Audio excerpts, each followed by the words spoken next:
STNK ini. Oh, ya. STNK ini kan data-data yang cukup valid. Ya. Tapi kita sebagai kantor hukum juga tidak semata-mata langsung menerima.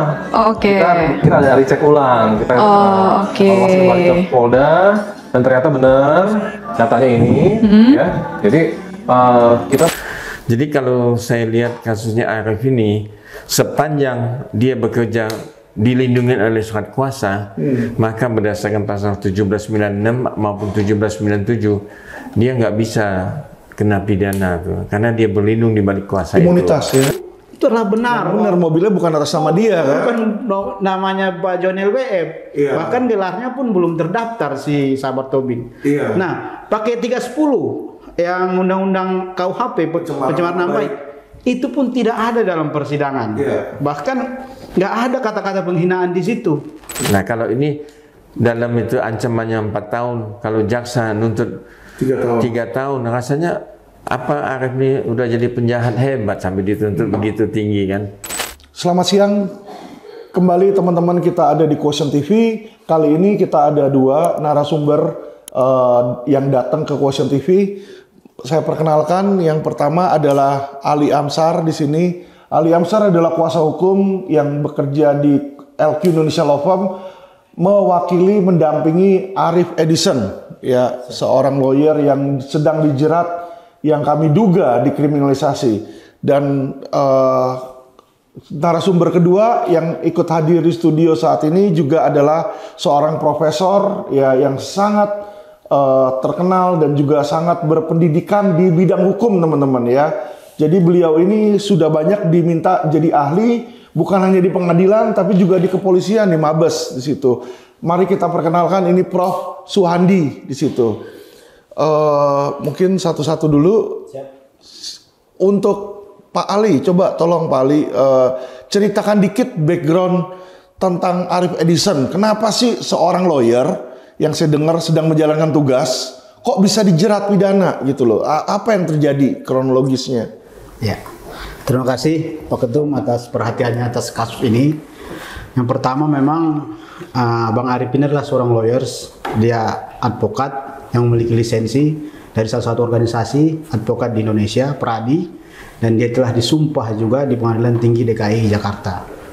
Pada prinsipnya awalnya dia sedang membela kliennya yang merasa dirugikan oleh perusahaan High Five itu, dan High Five itu direkturnya adalah si Sabar Tobing dan komisarisnya adalah John LWF. Jadi klien dia ini memakai jasa dari si pelapor itu, perusahaan itu. Banyak, ada beberapa jasa termasuk pendirian PT, terus macam-macam sebagainya. Setelah dibayar, tapi pekerjaan itu tidak dilaksanakan oleh para pelapor itu. Akhirnya digugatlah perusahaan itu dan 2 orang itu, John LWF dan Sabar Tobing. Digugat oleh si Arif Edison ini? Digugat secara perdata dan sudah terregister di Pengadilan Negeri Jakarta Selatan. Ya, jadi dalam penelusuran hukum itu ditemukan oleh klien kami bahwa si para pelapor ini ternyata dalam memakai gelarnya itu belum saatnya dipakai, gitu. Banyak gelar-gelar yang diduga belum saatnya dipakai, sudah dipakai. Salah satunya CTL ya, yang saya dengar CTL itu hanya lawyer yang boleh di situ. Betul. Jadi nggak bisa seseorang yang berlatar belakang sarjana ekonomi. Betul. Salah satunya itu yang dikomentari oleh klien kami di dalam videonya itu, dan memang itu dia cantumkan bahwa ya ini belum terdaftar di Kementerian Keuangan pun belum ada gelar itu. Dan untuk John LWF, beliau membongkar bahwa mobil-mobil yang dipamerkan oleh John LWF di TikToknya ataupun Instagramnya ternyata bukan mobil dia, itu hanya flexing untuk mendapat lebih banyak lagi klien gitu. Jadi itulah yang dibongkar oleh klien kami di videonya. Jadi dalam videonya itu ya itu murni supaya masyarakat itu ini kondisinya, faktanya bahwa para pelapor itu tidak benar dalam memberikan informasi baik di akun-akun media sosial mereka. Akhirnya ketika Sabar Tobing itu melihat dan si John LB itu melihat video yang tayangkan itu, mereka merasa tersinggung. Akhirnya membuat laporan lah ke Polda Metro Jaya yang diduga prosedur hukumnya pun kita lihat sangat aneh, jarang begitu labju gitu, sangat cepat. Jadi ya bahkan dalam persidangan pun tidak dikasih tahu ke ahli mereka bahwa dia itu advokat. Iya, jadi Arif Edison ini singkatnya dijerat, menurut ahli ini dijerat atas Undang-Undang ITE karena dia berusaha meluruskan, menjelaskan kepada masyarakat bahwa ada dugaan, ya kan, dugaan penggunaan gelar yang tidak benar, itu satu, yang oleh Sabar Tobing, dan yang kedua adalah pernyataan dari si John LBF yang menyatakan bahwa dia punya mobil, padahal itu bukan punya ditunjukkan STNK-nya bahwa mobil itu bukan atas nama si John LBF. Jadi perusahaan lain. Jadi kalau boleh saya bilang, sebenarnya saat itu si Arif Edison ini berusaha meluruskan kan, betul. Agar jangan sampai ada penyesatan di masyarakat dong, ya kan? Karena kan dibilangnya gimana, hasilnya kan berbeda di situ kan, gitu loh. Dan dia ketika melakukan tersebut juga sebagai advokat dilindungi karena memiliki surat kuasa, ya. Betul, memiliki surat kuasa.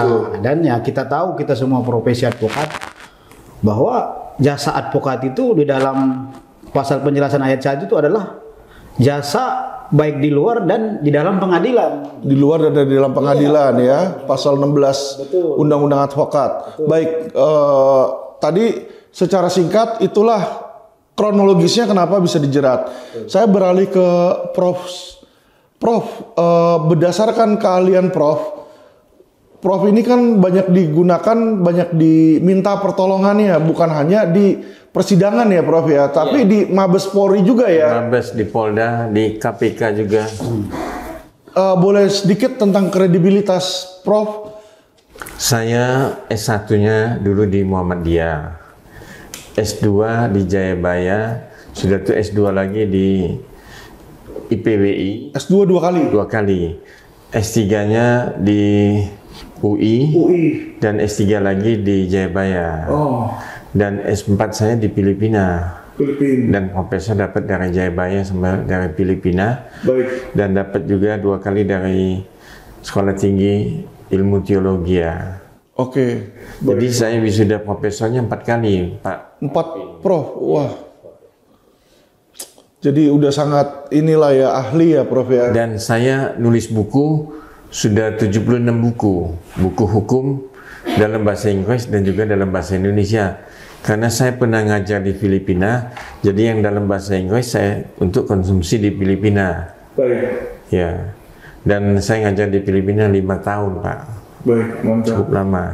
Prof, ini kan kemarin ini kalau nggak salah Prof ini juga dijadikan ahli oleh Mabes Polri ketika sedang gelar perkara ya. Jadi kasus yang sama ini waktu itu kan digelar perkara di Mabes Polri tentang Arif Edison ini. Nah, untuk tidak mendahului putusan ya, walaupun kita tahu hakim boleh mempunyai pendapat hukum yang berbeda, tapi kita tertarik dan pengen tahu pendapat hukum dari seorang Prof nih. Kira-kira gimana Prof pendapat hukumnya tentang... Saya memang jadi ahli kasusnya Arif Edison ini dari Polda. Sejak dari Polda saya sudah jadi ahli. Dibawa ke Mabes saya masih dibawa jadi ahli sampai ke pengadilan. Jadi kalau saya lihat kasusnya Arif ini, sepanjang dia bekerja dilindungi oleh surat kuasa, maka berdasarkan pasal 1796 maupun 1797 dia nggak bisa kena pidana tuh, karena dia berlindung di balik kuasa imunitas itu. Ya. Hak imunitas dia sebagaimana pasal 16 Undang-Undang Advokat. Dan itu banyak jurisprudensi saya kasihkan ke Polda Metro Jaya pada waktu digelar tuh. Sebenarnya imunitas itu bisa nggak dikesampingkan oleh hakim seharusnya? Nggak kalau bisa dong, itu kan undang-undang kan. Nggak bisa ya? Nggak bisa dikesampingkan. Karena itu undang-undang dan memang itu diakuin oleh negara kan pasal 16 itu. Nah sekarang masalahnya jadi begini. Jadi saya lihat tuh selama saya pernah nulis juga tentang cruelty by order. Jadi kriminalisasi. Cruelty by order? Ya, jadi maksudnya kriminalisasi. Jadi kalau polisi ataupun jaksa ataupun hakim kalau misalnya mengadilin seorang advokat itu rasanya dignitinya naik, rasa martabatnya naik. Maka kebanyakan advokat tuh apapun alasannya kebanyakan dihukum. Kecuali kalau betul-betul dia memang tidak bersalah, maka dia bisa onslah ataupun dia bisa bebas. Nah, kasus Arif ini saya lihat, saya ikutin perjalanannya dari sejak dia ditahan sampai sekarang tuh. Kok sampai advokat aja ditahan oleh institusi yang lain, kok ditangguhkan atau tahanan kota aja sampai nggak bisa. Nah, di situ kelihatannya institusi itu penuh dengan powerful betul. Jadi dia tidak menghargai, tidak menghormati sebagai seorang advokat. Nah, di situ kadang-kadang kita di Indonesia ini agak kecewa lah, kok kenapa begitu. Kayak Michael Jackson aja ketika dia mau ditahan, di common law dia bilang, jangan tahan saya kasih deposito 50.000 US. Jaminan deposito 50.000. Nggak jadi ditahan. Dan kita dalam Undang-Undang Nomor 1 Tahun 46 ini kan peninggalan zaman kolonial Belanda. Jadi kalau saya kan kebetulan ada baca Undang-Undang lama dan Undang-Undang Nomor 1 Tahun 2023 kan. Jadi Undang-Undang yang lama ini pidana tuh dia mementing kamu menderita ataupun nestapa. Nah, sedangkan Undang-Undang Nomor 1 Tahun 2023 itu sudah mengikuti common law. Yang penting kamu nggak ditahan asal bayar denda. Nah, itu denda. Jadi sudah ada perubahan, ada kemajuan undang-undang yang baru nih. Bagus ya. Bagus. Dan Undang-Undang Nomor 1 Tahun 2023 ini banyak sudah disatukan. Jadi yang mana ada misalnya human trafficking, ada IT, sudah masuk juga dalam situ. Jadi lebih bagus, tapi berlakunya tahun 26 atau 25, tahun 2025 atau 2026. 2 tahun setelah diundangkan berarti tahun 2005. Baik. Secara teori saya lihat hukum Indonesia sebenarnya udah bagus, secara teori ada mengatur semua itu. Tetapi kenapa kok secara praktek ya Prof ya, kita lihat banyak sebenarnya oknum-oknum polisi juga, oknum-oknum jaksa yang nyeleweng sebenarnya kan. Tapi mereka termasuk oknum hakim yang misalnya mutusinnya sembarangan. Tapi mereka ada imunitas yang terbatas, paling cuma dilaporin kena kode etik doang gitu loh. Kenapa kok seharusnya bukankah advokat juga hal yang sama? Kalau dia memang diduga melanggar, diproses dulu secara etik, jangan langsung asal dipenjarain gitu loh. Jadi kita sebagai advokat tuh dianggap anak bawang, Pak. Jadi memang zaman dulu tuh zaman Belanda tuh, jadi institusi negara itu lebih diutamakan, lebih penting, lebih nggak bisa dituntut. Jadi kalau kita mau nuntut jaksa, polisi ataupun hakim kan terutama pengadilan itu sudah ada jurisprudensi bahwa hakim nggak bisa dituntut baik pidana ataupun perdata. Itu jadi keseimbangan hukum, keseimbangan kesetaraan antara advokat, polisi, jaksa, hakim itu sudah tidak ada, Pak. Jadi kita sebagai advokat itu selalu dibawa atau anak bawang. Anak bawang ya. Itulah contohnya. Dan kira-kira untuk memperbaiki itu solusinya gimana itu, Prof? Untuk memperbaiki itu mungkin kita mesti adakan penegakan hukum, apa istilahnya dulu dari Mahkamah Agung, penegakan hukum semuanya itu. Jadi polisi, jaksa, hakim, advokat tuh disatukan. Disatukan, dibikinlah apa, surat edaran Mahkamah Agung atau perma Mahkamah Agung. Jadi itu supaya bisa saling menghargai. Kalau enggak selamanya advokat tetap aja kejepit. Memang banyak advokat yang bodong juga banyak. Tapi advokat bodong itu lama-lama dia nggak laku sendiri, kan tahu ini advokatnya bego kan atau bodoh. Nah saya senang sekali bisa kalau misalnya advokat itu dia mau belajar atau apapun, ikut S1, S2 atau ikut S3 sampai dia bisa dapat profesor, itu saya senang sekali. Tapi kebanyakan sekarang nih advokat ataupun dia ikut kursus, Pak. Kursus aja, cuman 1 hari atau 2 hari, nanti dapat certified atau sertifikat CLA, CLU, CTL, apa. Itu dipakai, Pak. Misalnya dia SH atau SE, tambahnya CTL, C apa pokoknya. Betul. Dan itu saya lihat di putusan MK nomor 53 tahun 2021, MK sudah bilang kalau untuk mengajukan permohonan apa-apa ke Mahkamah Konstitusi, maka itu kan bukan gelar kan, CTL, CTU, ya bukan gelar. Jadi nggak usah dimasukkan, itu advice daripada MK. Tapi kenyataan banyak advokat masih dianggap itu kan gelar dia. Betul. Padahal itu nggak punya satu awareness, nggak punya satu kesadaran. Kalau memang you mau banyak gelarnya, sekolahlah, kuliah tinggi-tinggi. Jangan cuma kursus lantas you mau pakai itu. Kalau saya lihat tuh kurang afdol lah gitu, kurang afdol. Dan itu ditindak nggak bisa. Betul. Sepanjang tidak merugikan orang lain, itu anggapan pidana. Tapi kalau kita lihat itu kan dia begitu seakan-akan titelnya banyak kan, jadi membohongin klien atau gimana kan, itu ujung-ujungnya nantinya ke sana. Tapi it's depend to the people lah Pak. Iya. Nah, jadi kalau saya lihat itu sebenarnya kan Arif Edison dalam hal ini dia mencoba meluruskan kan, karena salah satu musuhnya dia yang dia dikasih kuasa itu si Sabar Tobing itu menggunakan gelar CTL itu tadi. Nah, CTL ini seharusnya hanya boleh digunakan oleh seorang lawyer atau yang berbackground sarjana hukum. Sedangkan si Sabar Tobing ini berbackground sarjana ekonomi di situ. Sarjana hukum juga tidak Pak, kalau putusan dari MK tuh. Enggak juga ya? Juga sarjana ekonomi tambah jauh kan, sarjana hukum aja enggak. Iya. Jadi saya lihat tuh sepanjang Arif Edison atau tersangka terdakwa tuh dia demi untuk kepentingan umum, demi untuk kepentingan masyarakat, itu pasal 311 ayat 3 kalau nggak salah, itu nggak bisa dipidana dia Pak. Betul. Kalau dia memang membela itu demi untuk kepentingan umum, bukan untuk kepentingan dia pribadi atau untuk kepentingan orang lain, itu nggak bisa. Jadi ada pengecualian ya? Pengecualian itu nggak bisa dipidana dia mestinya, demi untuk kepentingan umum. Nggak bisa dipidana ya? Itu ada jurisprudensi Mahkamah Agungnya. Nah, dibilang juga bahwa salah satunya Arif Edison menunjukkan kopi STNK, Prof, di depan podcast video di situ ya. Jadi dianggap oleh pelapor, oleh Sabar Tobing bahwa dia menyebarkan informasi pribadi atau data pribadi sensitif milik si Sabar Tobing ke masyarakat dan dia keberatan di situ. Saya rasa kalau STNK itu bukan data pribadi. Bukan data pribadi. Data pribadi saya atau pribadi Pak Alvin itu kan terganggu. Kalau SNK itu kan benda kan.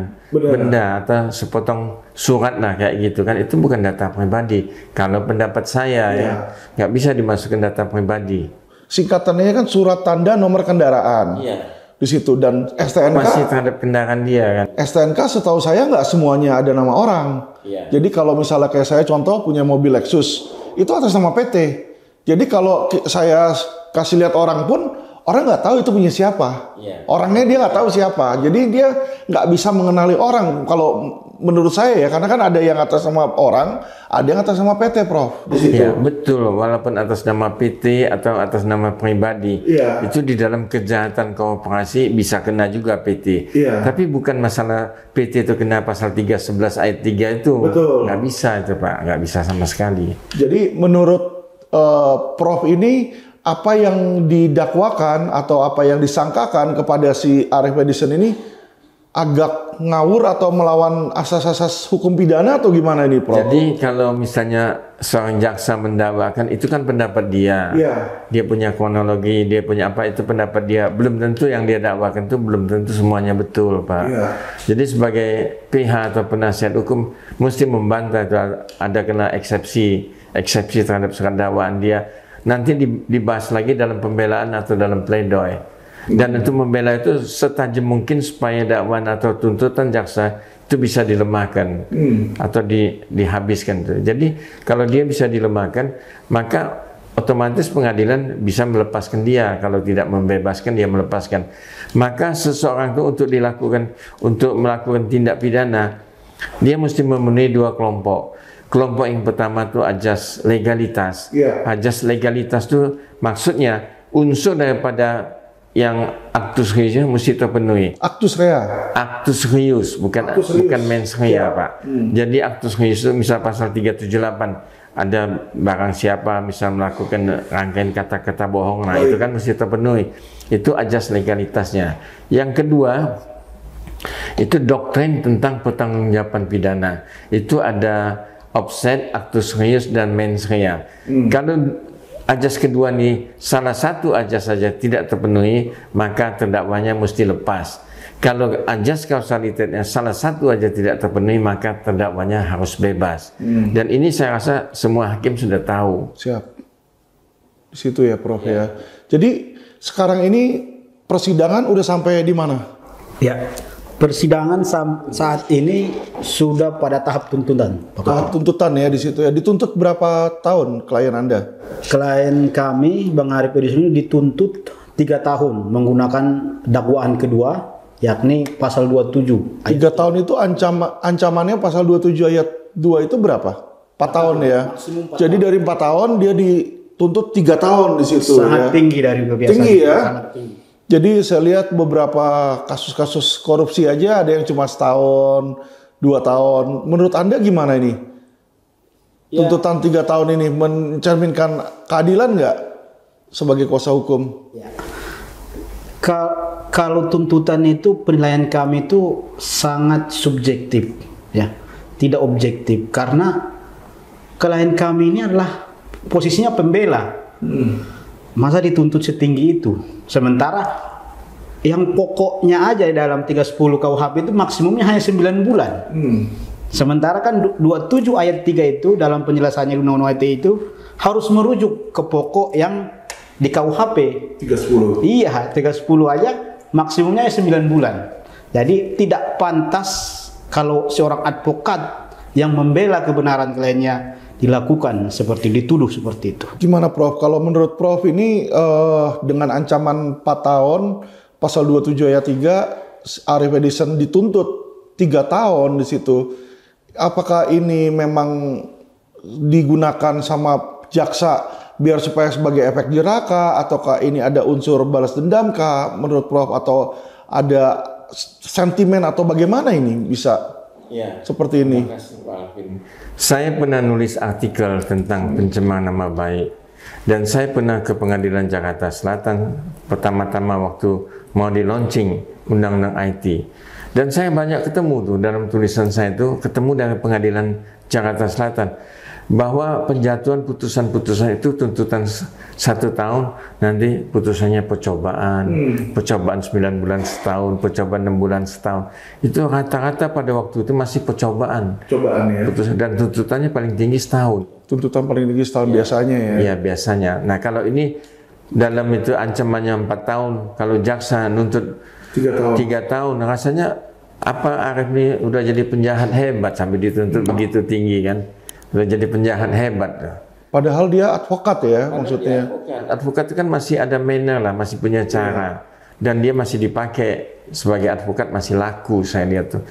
Tapi itulah saya bilang tadi Pak, kalau seorang advokat bisa ditahan polisi, bisa ditahan jaksa, atau apalagi pengadilan, mereka sudah punya satu kebanggaan menahan advokat itu. Apalagi kalau advokat terkenal misalnya, mereka bangga sekali. Kayak Yap Yamhin itu kan, sampai divonis, akhirnya vonisnya onslah juga kan. Tapi sempat ditahan beliau itu kan, misalnya kalau sampai ditahan, nah nahan seorang advokat, kayak ada lagi yang lain-lain kan, banyak advokat yang kena tahan tuh. Jadi di situ penghargaan profesi sebagai advokat tuh sudah luntur Pak, sudah luntur sama sekali. Maka saran saya, advokat-advokat tuh mesti membantu, saling bantu, mesti kompak. Jangan sampai kita misalnya advokat ini dijadikan tumbal, advokat itu sudah saya tuntut masuk penjara, nanti advokat A, advokat B, lama-lama habis nah, nggak mau lagi orang jadi advokat kan. Maka advokat mesti bersatu, jangan dianggap kalau misalnya si A jadi advokat, kita mesti simpati, bagaimanapun mesti bantu dia sesama advokat. Tapi kalau sesama advokat, biarlah dia masuk, ada sense of jealous, ada dislike, itu nggak boleh itu. Betul. Kita mesti bersatu sama-sama advokat. Solidar ya. Di situ. Solidaritas itu mesti tinggi. Kalau nggak, nanti lama-lama bisa kena di kita sendiri. Kena di kita sendiri lama-lama. Nah, dalam hal tindakan Arif Edison melakukan podcast di depan umum, di situ dia menunjukkan bahwa ada dugaan penggunaan gelar yang tidak sesuai dengan hukum, dan juga menunjukkan bahwa memang ini kendaraan bukan atas nama si John LBF di situ. Hubungannya gimana dengan aktus rea dan mens rea, Prof? Apakah ini menunjukkan bahwa dia mau melanggar hukum atau? Saya lihat tuh, saya nonton videonya waktu di pengadilan. Saya lihat tuh dia tidak punya offset, tidak punya niat itu untuk menjatuhkan orang lain atau memalukan orang lain. Tapi tindakan si tersangka tadi, dia hanya untuk membela kepentingan umum. Kepentingan umum. Nah, kalau untuk membela kepentingan umum, mestinya nggak bisa dibawa sampai ke pengadilan. Ada contoh satu lagi, advokat juga di Bengkulu. Sama, nanti saya jadi ahlinya tanggal 19, sidangnya tanggal 19. Dia cuma tulis surat kepada Kejaksaan Agung karena klien dia minta bantuan dia tulis surat kan. Tahu-tahu begitu tulis surat nggak sampai seminggu, dia malah ditangkap oleh Kejaksaan Tinggi. Sampai sekarang sudah 5 bulan ditahan. Kalau dia tuh misalnya kayak Undang-Undang Tindak Pidana yang baru nomor 1 tahun 2023, mestinya usianya kan dulu dalam rancangan kan 70. Iya, sekarang kan 75 kan, ya 75. Teman itu sudah 71 tahun, Pak. Sudah lama jadi advokat, hampir 40 tahun. Tetap ditahan juga, Pak. Dan dia malah disangka melakukan obstruction of justice pasal 21 Undang-Undang Tipikor lagi, Pak. Menghalangi penyidikan. Menghalangi penyidikan. Saya sudah kupas tentang Undang-Undang Tipikor itu, nanti mau saya omongkan di depan sidang nanti. Bahwa Undang-Undang Tipikor itu memang bisa berlaku asalkan proses itu sudah dalam penyidikan. Sekarang ini penyidikan aja belum, kok bisa dikenakan undang-undang itu. Nah, jadi di situ kita lihat tuh ngadu kuat, ngadu otak, terutama dari institusi negara tuh, dia tidak pernah ada satu consider atau satu pertimbangan kepada advokat ini apa. Tetap aja saya bilang tadi, kalau advokat itu bisa dibawa ke pengadilan, malah institusi mereka tuh senang-senang, Pak. Saya bisa jatuhkan advokat itu. Nah, itu jadi kita sebagai advokat mesti hati-hatilah. Maka itu dalam hal membuat pembelaan ataupun apa atau membuat surat, kita jangan keluar dari kerangka surat kuasa itu, Pak. Sepanjang surat kuasa itu masih bisa di situ, kita tetap akan terlindungi oleh surat kuasa itu. Tapi kalau surat kuasa itu sudah melenceng atau menyimpang daripada apa yang kita kerjakan, disitulah kita bisa kena, Pak. Di situ bisa kena ya, Prof ya. Prof, ini kalau saya lihat ya, banyak advokat yang tadi Prof bilang dikenakan menghalangi penyidikan kalau misalnya dia membela kliennya terlalu hebat di situ. Tapi apakah jaksa, hakim, polisi itu nggak memikir kalau mereka memenjarakan advokat yang sedang menjalankan tugas, justru mereka menghalangi si terdakwa atau kliennya si lawyer ini mendapatkan pembelaan maksimal. Harusnya kalau dihalangin kayak begitu juga sama-sama dong, dia harusnya melanggar hukum juga dong. Sama-sama mesti melanggar hukum juga dia. Melanggar hukum juga kan di situ kan. Terjadinya ketimpangan, Pak Alvin ya. Kenapa? Mereka kan institusi negara. Nah, kita ini dianggap swasta, Pak. Maka tuh kita advokat mesti bersatu loh. Mesti bersatu. Kalau kita nggak bersatu, habislah kita diobok-obok oleh mereka. Baik. Oke, Prof, kira-kira ada opini apa lagi tentang kasus Arief Edison yang mungkin kita lewatkan? Saya rasa setiap advokat tuh mesti belajar, Pak. We learn from the past, satu. Yang kedua, kita mesti belajar lifelong learning. Jadi tiap hari kita mesti belajar, baca buku. Bila perlu kita diskusi, adakan diskusi. Saya di kantor mulai ngadakan diskusi, Pak. Tiap minggu kita diskusi. Misalnya minggu ini, minggu depan lagi satu. Kita bedah, sama-sama kita dalam satu tim. You bikin diskusi, saya nyerang you. Segala apa ada dalam otak saya serang. You nangkis dong nanti. Nah, lama-lama kan itu kan belajar, lama-lama pandai, Pak. Lifelong learning itu mesti belajar. Bila perlu misalnya mau itu, saya ngajar, nanti you bantah. Atau you ngajar, saya bantah. Lama-lama, kalau tiap minggu sekali atau tiap bulan sekali, lama-lama pandai, Pak. Maka itu saya ingat omongan pengacara dulu yang lama. Kalau kita advokat, maka pedang kita tuh mesti lebih tajam dari pedang polisi, lebih tajam dari pedang jaksa, dan lebih tajam dari pedang hakim. Kalau enggak, kita bisa diinjak-injak oleh mereka, Pak. Baik. Nanti kita LQ juga akan meminta pertolongan Prof juga untuk baik untuk jadi ahli maupun jadi pengajar ya, Prof ya. Saya senang, Pak, ngajar tuh, saya senang. Jadi kita ngajar tuh, we have the art of teaching, Pak, seni untuk ngajar. How can we transfer our knowledge to the student? Nah, itu perlu. Saya juga ngajar bahasa Inggris hukum ya. Jadi bahasa Inggris untuk lawyer. Saya ngajar juga, Pak, sekarang ya. Ya, makasih. Jadi inilah teman-teman pendapat hukum, opini hukum dari Prof Suhadi yang dimana Prof ini pengalamannya kalau saya tahu ini udah 40 tahunan ya sebagai pengacara. 42 tahun sebagai pengacara loh teman-teman. Hampir sama-sama umur saya 47 nih. Beda 5 tahun dong, ini saya belum lahir, Prof udah ngajar nih di sini ya. Jadi teman-teman, bagi nanti teman-teman yang membutuhkan saksi ahli, ahli pidana, ahli perdata, ahli tun, bisa hubungin Prof juga di situ atau membutuhkan pengajar karena Prof ini juga dipergunakan di Mabes Polri juga untuk gelar perkara. Jadi kompetensi dan kredibilitasnya sudah tidak diragukan teman-teman ya. Terakhir saya mau tanya ke Pak Ali. Siap.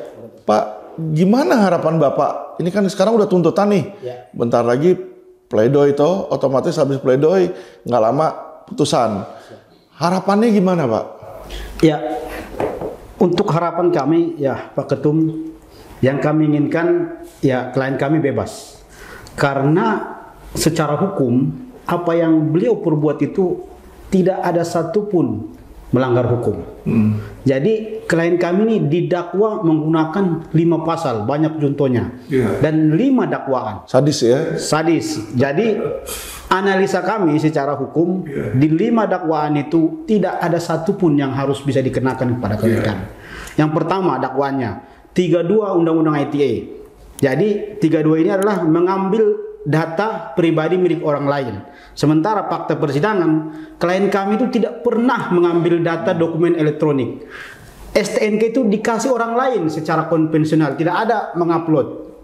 Nah, yang kedua, Undang-Undang ITE, dakwaan kedua, pasal 27 ayat 3. Itu pun klien kami itu sedang membela kepentingan umum, maka dakwaan kedua pun tidak bisa. 311 mengenai fitnah, dakwaan ketiga. Apa yang diungkapkan klien kami di video itu adalah kebenaran, fakta. Kalau penghinaan itu memang itu bohong, tapi apa yang beliau sampaikan di dalam podcastnya itu adalah benar. Benar, mobilnya bukan atas nama dia kan? Bukan namanya Pak Jonel WF. Bahkan gelarnya pun belum terdaftar si Sabar Tobing. Nah, pakai 310 yang undang-undang KUHP pencemaran nama baik itu pun tidak ada dalam persidangan. Bahkan nggak ada kata-kata penghinaan di situ. Pencemaran nama baik harus harkat seseorang. Tidak ada, di dalam, dan itu sangat subjektif. Pasal 310 itu kami minta kepada negara itu harus dirubah, kawan-kawan anggota DPR harus dirubah itu, jangan masuk ke pidana itu. Karena itu merasa tercemarkan itu kan dignity, sepihak subjektivitas orang itu. Pidana. Saya berharap negara kita melalui perwakilan kita DPR itu harus dirubah, jangan masukkan ke hukum pidana. Dan mengenai pasal 67 Undang-Undang Pribadi, pengambil data pribadi yang dakwaan terakhir, dakwaan kelima, itu pun di fakta persidangan klien kami sedang menjalankan tugas profesinya. Dan di pasal 15 Undang-Undang pengambilan data pribadi itu ada pengecualian, boleh mengambil data pribadi kalau untuk proses hukum. Sementara klien kami dalam mewakili kliennya masih memegang surat kuasa 3. Dan ini pun bukan data pribadi, karena data pribadi itu kan data seseorang. Ini kan data kendaraan. Kendaraan objek. Iya kan, bukan orang, bukan subjek ini di sini. Dalam pledoi kami itu kami akan kupas habis 5 dakwaan itu, dan tadi sudah kami sampaikan tidak ada satupun pasal itu yang tidak bisa dikenakan kepada, tidak bisa dikenakan kepada. Jadi kami berharap majelis hakim jangan ragu-ragu membebaskan klien kami demi hukum, karena itu tadi analisanya tidak ada satupun dalam pasal itu yang bisa dikenakan. Kan ada gium ya kan, lebih baik melepaskan 1000 orang daripada menghukum 1 orang yang tidak bersalah. Betul, itu harus konsisten. Kalau memang dilihat tidak ada salahnya, kenapa mesti dihukum di situ kan? Jadi harapan kami hakim jangan ragu-ragu untuk membebaskan atau onslah kepada klien kami. Baik Bang, kami harap bisa jadi kenyataan nih kata-kata Abang ya. Jadi supaya keadilan ini masih bisa ditegakkan di Indonesia. Kami berharap bahwa hakim masih bisa menjadi benteng terakhir keadilan yang masih bisa lurus lah di situ ya. Apalagi ini advokat kan yang membela kebenaran. Ya, hanya advokat di negeri ini yang berani membela penguasa, membela orang maksudnya melawan penguasa dan melawan orang-orang yang berduit. Ini pelapornya ini orang-orang berduit. Nah, hanya advokat yang berani untuk membela orang-orang penguasa atau raja-raja ataupun yang banyak uangnya. Hanya advokat. Kalau advokat dikriminalisasi, hancurlah masyarakat kecil di negara kesatuan ini. 4 pilar jadi 3 pilar nanti.